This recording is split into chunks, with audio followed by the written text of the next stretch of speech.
جو لوگ مسلمان ہیں یا یہودی یا عیسائی یا ستارہ پرست، یعنی کوئی شخص کسی قوم و مذہب کا ہو، جو اللہ اور روز قیامت پر ایمان لائے گا اور عمل نیک کرے گا، تو ایسے لوگوں کو ان کے اعمال کا صلہ اللہ کے ہاں ملے گا، اور قیامت کے دن ان کو نہ کسی طرح کا خوف ہوگا اور نہ وہ غمناک ہوں گے۔ اور جب ہم نے تم سے عہد کر لیا اور کوہ طور کو تم پر اٹھا کھڑا کیا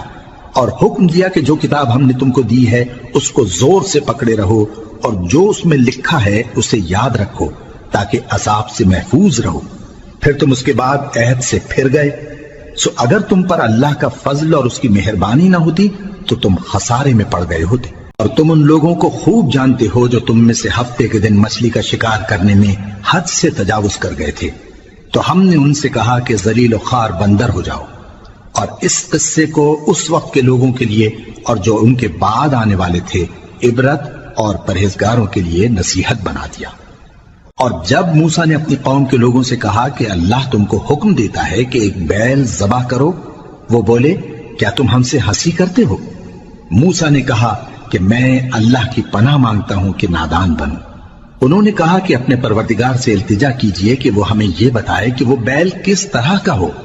موسیٰ نے کہا پروردگار فرماتا ہے کہ وہ بیل نہ تو بوڑھا ہو اور نہ بچڑا، بلکہ ان کے درمیان یعنی جوان ہو، سو جیسا تم کو حکم دیا گیا ہے ویسا کرو۔ اور جب تم نے ایک شخص کو قتل کیا تو اس میں باہم جھگڑنے لگے، حالانکہ جو بات تم چھپا رہے تھے اللہ اس کو ظاہر کرنے والا تھا۔ چنانچہ ہم نے کہا کہ اس بیل کا کوئی سا ٹکڑا مقتول کو مارو، اس طرح اللہ مردوں کو زندہ کرتا ہے اور تم کو اپنی قدرت کی نشانیاں دکھاتا ہے تاکہ تم سمجھو۔ پھر اس کے بعد تمہارے دل سخت ہو گئے گویا وہ پتھر ہیں یا ان سے بھی زیادہ سخت،